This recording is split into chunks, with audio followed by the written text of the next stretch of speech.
देखिए, मैं तो नहीं लगवाऊंगा अभी वैक्सीन। मैंने अपनी बात कह दी, और वो भी बीजेपी लगाएगी, उसका भरोसा करूंगा मैं? अरे जाओ भाई, अरे अपनी सरकार आएगी, सबको फ्री वैक्सीन लगेगी। हम बीजेपी का वैक्सीन नहीं लगवा सकते।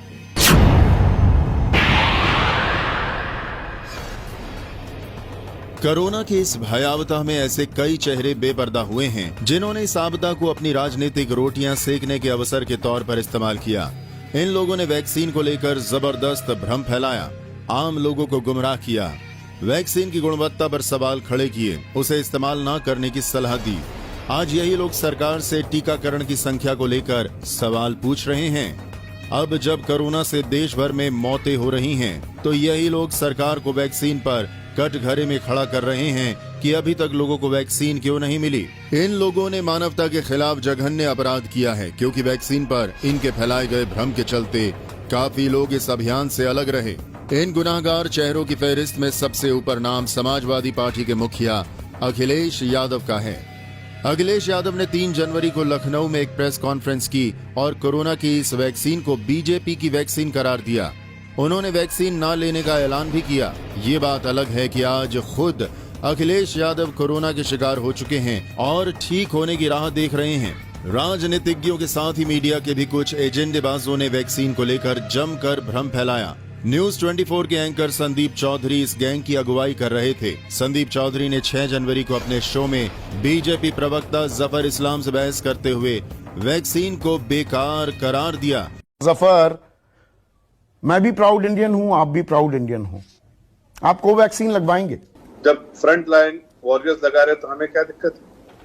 हम लगाएंगे, बिल्कुल लगाएंगे, आपको भी लेकर लगवाएंगे। मैं तो नहीं लगाऊंगा। दिक्कत है तो नहीं लगाऊंगा। कोई दिक्कत है तो मैं आपको हेल्प भी करूंगा लगवाने में। मैं लगाऊंगा ही नहीं जब तक पूरी तरह से टेस्ट नहीं होगा, एफिकेसी प्रूव नहीं होगी, 3rd फेज का ट्रायल पूरा नहीं होगा, नहीं लगवाऊंगा।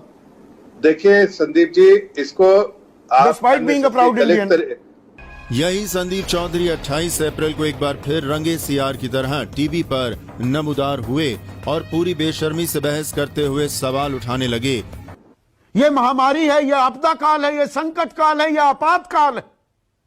जिंदगी जीने का हक मुझे दिया गया है, आपको दिया गया है, हम सबको दिया गया है। हमारे संविधान के तहत article 21, right to life and liberty, personal liberty, और इसमें डॉक्टर्स असिस्टेंस आती है, तो टीकाकरण किया जाता है। इस आपातकाल की सबसे बड़ी जरूरत है, तो ये टीकाकरण मुझे क्यों ना दिया जाए, और मुफ्त में क्यों ना दिया जाए? ये अलग अलग दाम क्यों? इसी तरह शेखर गुप्ता के द प्रिंट में वैक्सीन को लेकर एक के बाद एक दूसरे एजेंडाधारी आर्टिकल की भरमार नजर आई। इसमें कोवैक्सीन को राजनीतिक जुमला तक करार दिया गया। कोवैक्सीन के साथ ही कोविशील्ड को लेकर भी द प्रिंट के लेखों में सवाल खड़े किए गए। उद्योगपतियों का एक गैंग भी इस खेल में हिस्सेदार बना। उद्योगपति राजीव बजाज ने एनडीटीवी के एक शो में साफ तौर पर कहा कि वैक्सीन के खतरे इसके फायदों से कहीं अधिक हैं।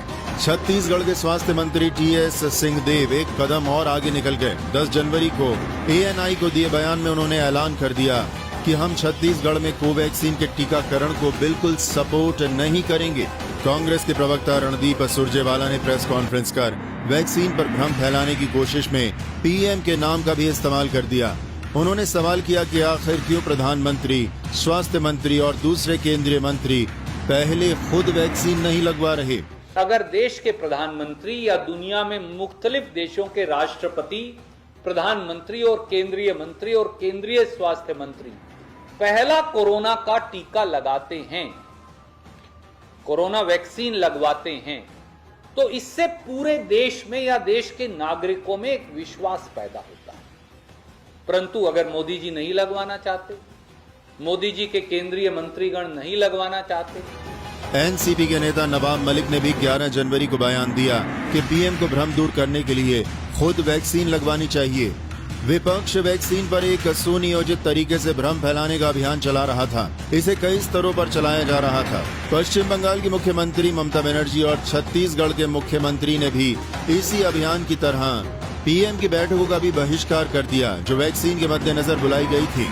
कांग्रेस प्रवक्ता मनीष तिवारी ने भी वैक्सीन जहर उगलने में कोई कमी नहीं छोड़ी। उन्होंने 5 जनवरी को दिए गए बयान में कहा है कि वैक्सीन को कौन लगवाएगा, जबकि उसकी प्रामाणिकता का भरोसा ही नहीं है। इसी तरह शशि थरूर ने 3 जनवरी को बयान दिया कि कोवैक्सीन को दिया गया अप्रूवल खतरनाक हो सकता है। AIM के मुखिया सैदुद्दीन ओवैसी ने कोवैक्सीन और कोविशील्ड के बीच ही अविश्वसनीयता की दीवार खड़ी कर दी। उनके मुताबिक पीएम ने भारत बायोटेक की कोवैक्सीन का पहला डोज लिया है। इसका मतलब यह है कि सीरम इंस्टीट्यूट की कोविशील्ड की विश्वसनीयता और असर सवालों के घेरे में है। पत्रकार के नाम पर पार्टी विशेष के कार्यकर्ता बन चुके पत्रकारों ने देश भर में वैक्सीन को लेकर भ्रम खड़ा करने का अभियान चलाया।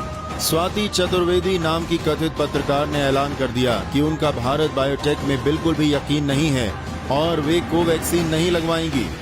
इसी तरह सगारिका घोष नाम की कथित पत्रकार ने भी 3 जनवरी के अपने ट्वीट में वैक्सीन को एक बड़ी तबाही के संकेतों से जोड़ दिया।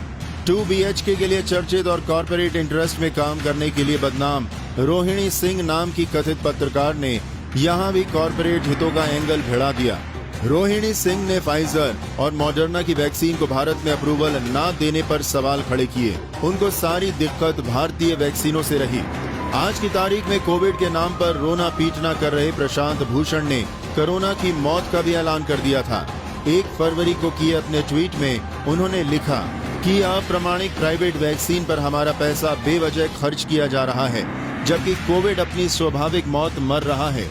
आज की तारीख में जब वैक्सीन ही कोरोना के खिलाफ लड़ाई में सबसे मजबूत सहारा बनती दिख रही है, इन एजेंडाबाजों के चेहरे सबके सामने लाना बेहद जरूरी है।